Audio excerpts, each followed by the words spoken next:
On the evening of 19th of August 1892, in Newport, Rhode Island, the lamps of Marble House burned late.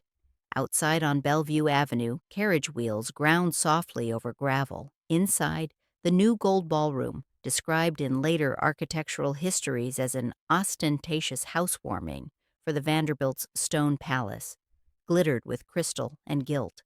In one of the antechambers, women waited to be announced. Gloved hands were never still.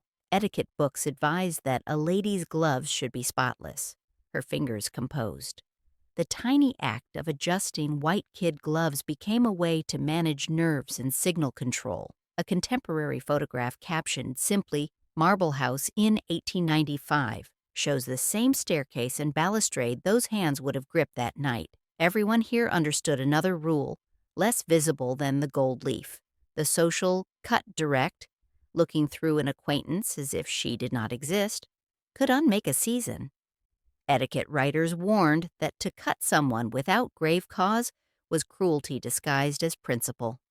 In the ballroom that night, the music swelled, the doors opened, and gloves smoothed themselves one last time. On a winter afternoon in New York City in early 1888, Ward McAllister sat with his papers, pruning names. He called the elite circle the 400, claiming it matched the capacity of Mrs. Carolyn Astor's ballroom, and described those in as the only people who really mattered in society. The decision to include or exclude was in practice a controlled form of the cut.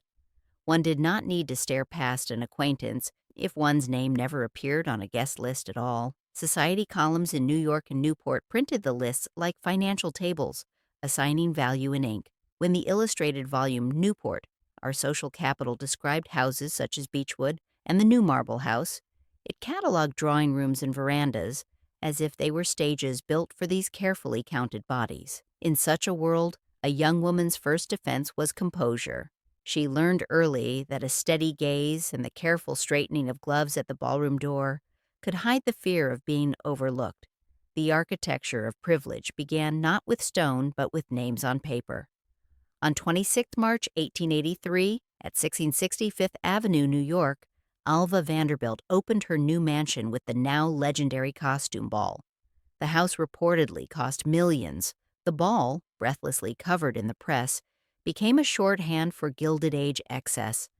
In the weeks before, Carrie Astor, daughter of Carolyn Schermerhorn Astor, practiced a quadrille with friends, assuming she would be among the chosen. But biographies of Carrie Astor Wilson and later accounts agree. No invitation arrived. Alva pointed to Etiquette.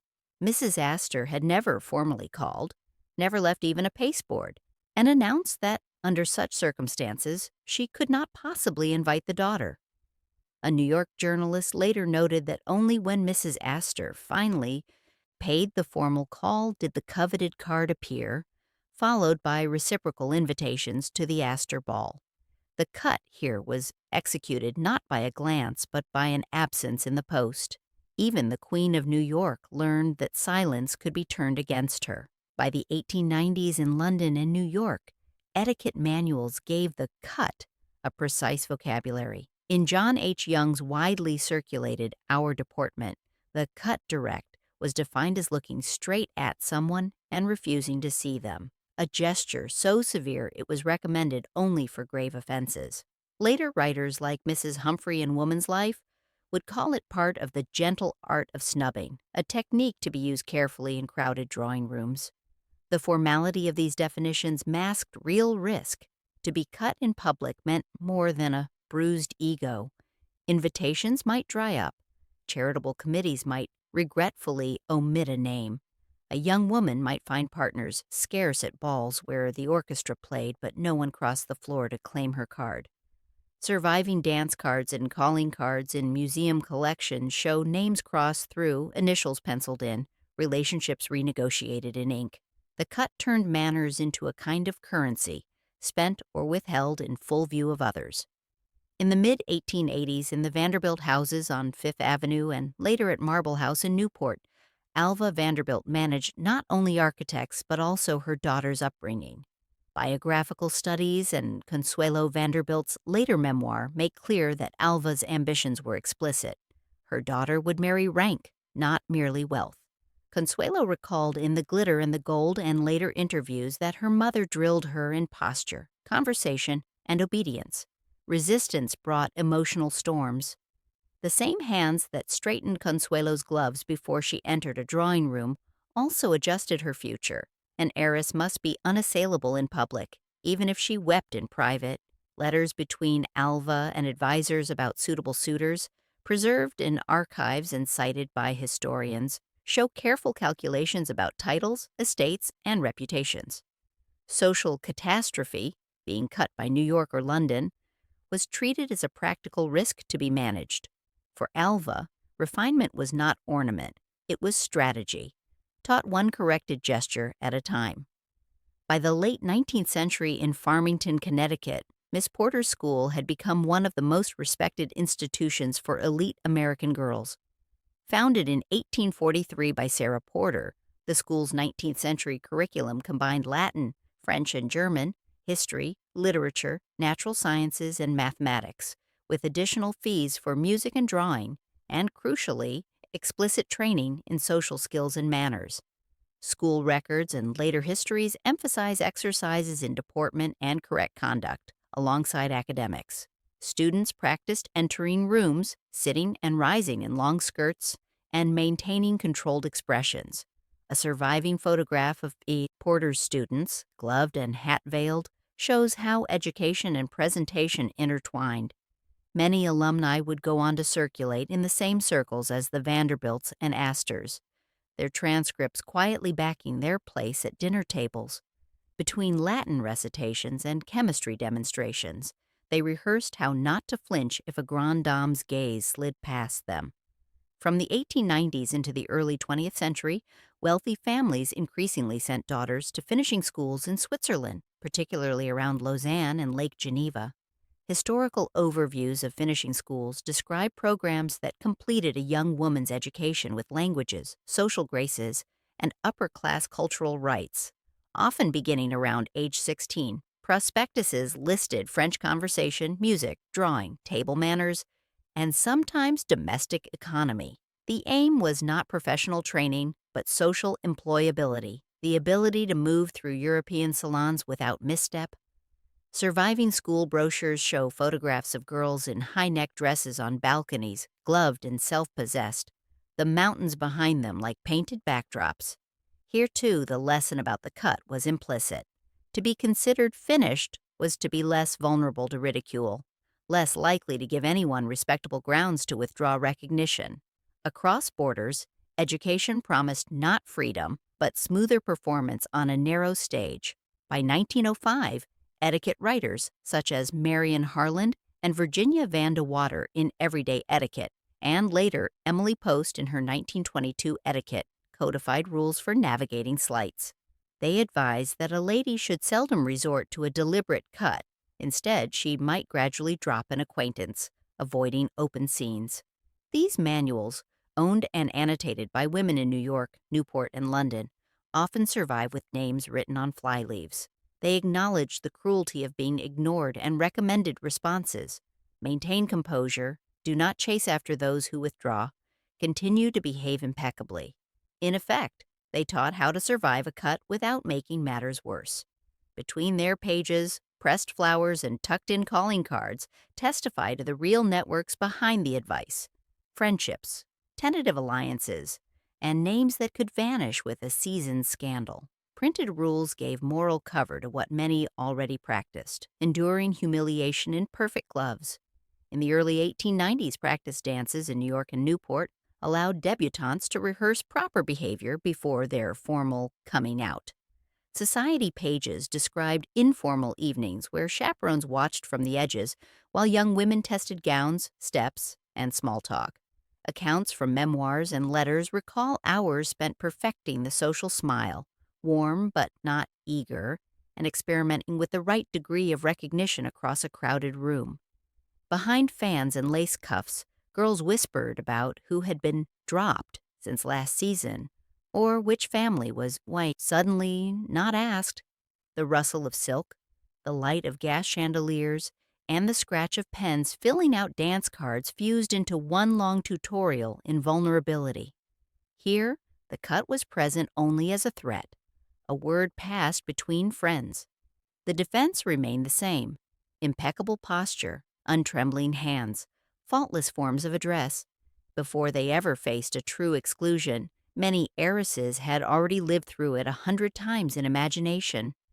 On the 6th November 1895, at St. Thomas Church on Fifth Avenue, Consuelo Vanderbilt, aged 19, married Charles Spencer Churchill, 9th Duke of Marlborough. Press reports emphasized the blaze of jewels and the crush of spectators. Years later, Consuelo's memoir stressed her tears and reluctance. Her mother, Alva, who had recently decided to seek a divorce from William K. Vanderbilt, understood that this alliance with Blenheim Palace would shore up both family prestige and her own standing after a scandalous separation. In The Glitter and the Gold, Consuelo recalls telling her mother, "I considered I had a right to choose my own husband," and the storm of protest that followed. At the church door, photographs show her in a long veil and gloves, the model of success in the transatlantic marriage market. Beneath that surface lay the understanding that to refuse would mean not only disobedience, but potential social ostracism for them both. The price of remaining in could be paid within a lifetime. In the first decade of the 20th century, life at Blenheim Palace in Oxfordshire imposed a different, older architecture of expectation. In her memoir, and in letters quoted by historians, Consuelo described the succession of formal dinners, shoots, and political gatherings, where she was expected to play hostess amid English aristocracy. She wrote of the candlelit rooms, the weight of brocade gowns, and the controlled, neutral conversation that filled long evenings. Here, a cut could come not from one grande dame, but from an entire circle closing ranks against the American Duchess who stepped outside unwritten rules. For years, she maintained the performance, adjusting gloves, offering practice small talk, while privately recording spiritual and emotional fatigue. When the Marlboroughs separated in 1906 and later divorced in 1921, it broke the mold of the successful dollar princess myth, even as Consuelo built a new life and eventually remarried. Survival sometimes meant accepting that the ultimate cut would be self-chosen. In March 1895 in New York, Alva Vanderbilt did something etiquette books did not prepare women to do. She filed for divorce from William K. Vanderbilt on the grounds of adultery. Contemporary press coverage and later biographies stress how radical this was for a woman of her class. Lawyers warned her of social ruin. The court granted the divorce in 1896, awarding her a substantial settlement and formal custody of her children. For a time, as modern historians and commentators note, many of New York's best people turned their backs. Invitations dwindled, yet Alva retained Marble House and soon positioned Consuelo's ducal marriage as proof that her family remained untouchable in rank. Archival photographs of Alva at Marble House after the divorce, still impeccably dressed, gloves in place, suggest a woman who refused to translate social punishment into retreat. Instead, she redirected her energy into new forms of influence, including later suffrage activism. When the cut came, Alva answered not with apology but with a louder entrance elsewhere. By the closing years of the 19th century, Newport, Rhode Island, had become more than a summer playground. As historians at the Molly Brown House Museum note, it functioned as a refuge for wealthy divorced and separated women who could continue to live respectably by virtue of their money and social networks, even as they defied older norms. In this landscape, the cut directly lost some of its power. A woman frozen out of one New York drawing room might still preside over luncheons on an ocean terrace, the sound of waves underlining conversations about settlements rather than suitors. Society columns recorded their entertainments with the same neutral language used for any hostess. Photographs of Marble House, Belcourt, and the Breakers from the early 1900s show terraces filled with women whose marital histories would once have ended their social lives. Their strategies were quiet but significant: relocate, rehost, and let the architecture itself testify to their continued relevance. Here, Money softened the edges of moral judgment, but never erased the memory of being dropped.